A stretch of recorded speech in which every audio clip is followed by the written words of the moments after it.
வணக்கம். ஒரு சின்ன பழக்கத்தினால ஒரு முழு சமூகத்தோட தலைவிதியே மாத்த முடியும்னு நம்புவீங்களா?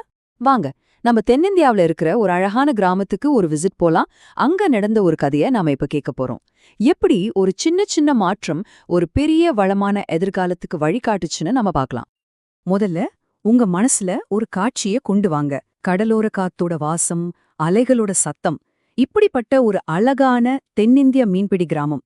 இங்க வாழ்ற மக்களுக்கு அவங்களோட குழந்தைகள் தான் அவங்க உலகமே.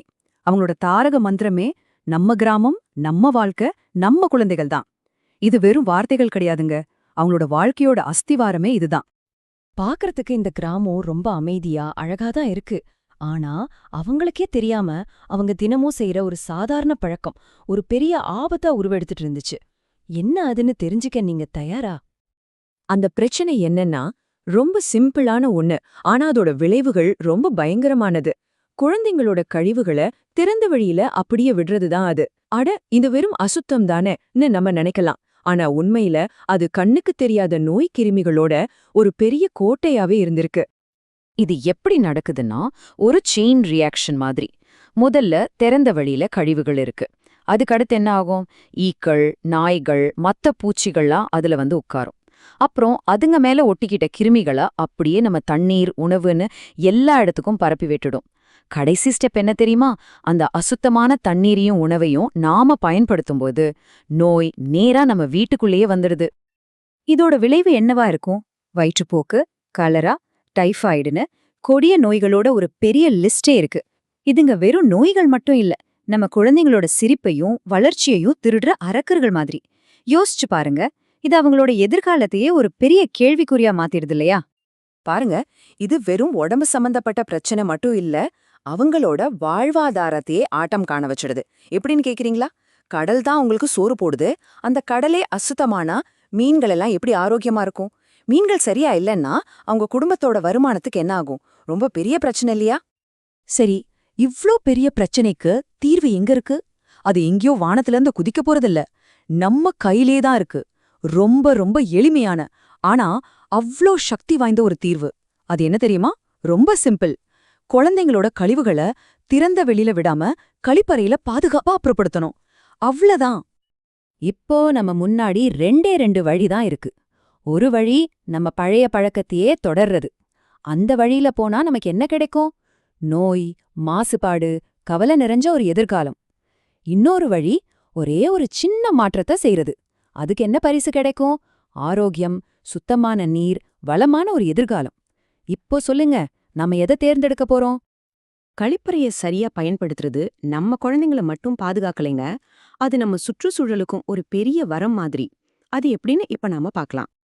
அந்த கிராமத்து மக்கள் இத ரொம்ப அழகா ஒரு சின்ன வாக்கியத்துல சொல்லுவாங்க. கழிப்பறை கொள்ளும், மீன்கள் நலம் பெற்றிடும். எவ்ளோ பெரிய அர்த்தம் இருக்கு பாருங்க இதுல. நம்மளோட சுகாதாரம், நம்ம கடலோட ஆரோக்கியத்தோட எவ்வளவு நெருக்கமா பிணைஞ்சிருக்குன்னு இதை விட அழகா சொல்லிட முடியுமா? ஓகே, கழிவுகளை சரியா அப்புறப்படுத்திட்டோம். சூப்பர். ஆனா அந்த நோய் தொற்று சங்கிலிய முழுசா உடைக்க இன்னும் ஒரு முக்கியமான படி பாக்கி இருக்கு. அதுவும் நம்ம கையில தான் இருக்கு. சோப்பும் தண்ணீரும் தான் நம்ம கையில இருக்கிற மிகப்பெரிய ஆயுதம்னு சொல்லலாம். ஆனா இதை எப்போ பயன்படுத்தணும்? ரொம்ப முக்கியமா 3 நேரத்துல. 1, குழந்தையோட கழிவுகளை கையாண்டதுக்கு அப்புறம். 2, சமைக்கிறதுக்கு முன்னாடி. 3, சாப்பிடுறதுக்கு முன்னாடி. இந்த 3 நேரத்திலையும் சரியா கை கழுவிட்டோம்னா நோய்க்கு எதிரா ஒரு வலுவான பாதுகாப்பு கவசத்தை நாமளே உருவாக்கிக்கலாம். இந்த ஒரு விஷயத்தை மட்டும் நல்லா ஞாபகம் வச்சுக்கோங்க. கைகளை தூய்மைப்படுத்துங்கள், நோய் தொற்றை தடுங்கள். ஆமா, நம்ம கையோட சுத்தம் தான் நம்ம குடும்பத்தோட ஆரோக்கியம். எவ்ளோ எளிமையான ஆனா சக்தி வாய்ந்த உண்மை இல்லையா? சரி, இப்போ நாம கத்துக்கிட்ட எல்லாத்தையும் ஒன்னா சேர்த்து பாப்போம். இந்த சின்ன சின்ன பழக்கங்கள் தான் ஒரு வளமான எதிர்காலத்துக்கான அஸ்திவாரமா அமையுது. இது நாம நம்ம குழந்தைகளுக்கும் நம்ம ஊருக்கும் கொடுக்கற ஒரு வாக்குறுதி மாதிரி. அப்போ நம்மளோட உறுதிமொழி என்னவா இருக்கணும்? ரொம்ப சிம்பிள். 1, கழிவுகளை அப்புறப்படுத்த எப்போதும் கழிப்பறைய பயன்படுத்துவோம். 2, முக்கியமான நேரத்துல சோப்பு போட்டு கைகளை கழுவுவோம். 3, நம்ம தண்ணீரையும் கிராமத்தையும் சுத்தமா வச்சுப்போம். 4, நம்ம குழந்தைங்களோட ஆரோக்கியத்தை பாதுகாப்போம். இந்த 4 விஷயங்கள் தான் அந்த பெரிய மாற்றத்துக்கான திறவுகோல். இப்போ நான் உங்களை ஒரு கேள்வி கேட்கிறேன். நம்ம குழந்தைங்களுக்காக ஒரு ஆரோக்கியமான வாழ்க்கைய உருவாக்க நாம தயாரா? இது வெறும் கேள்வி மட்டும் இல்ல, நமக்கு நாமே கேட்டுக்க வேண்டிய ஒரு சவால். இதுக்கான பதில் நம்ம ஒவ்வொருத்தரோட கையிலயும் தான் இருக்கு. நம்ம எல்லாருடைய கனவும் இதுவாத்தான் இருக்கணும். பசுமை கிராமம், ஆரோக்கிய குழந்தை, வளமான எதிர்காலம். இந்த கனவை வெறும் கனவா இல்லாம நிஜமா மாத்துறதுக்கு நாம எல்லாரும் ஒன்னா சேர்ந்து செயல்படுவோம். வாங்க, ஒரு நல்ல மாற்றத்தை உருவாக்குவோம். நன்றி.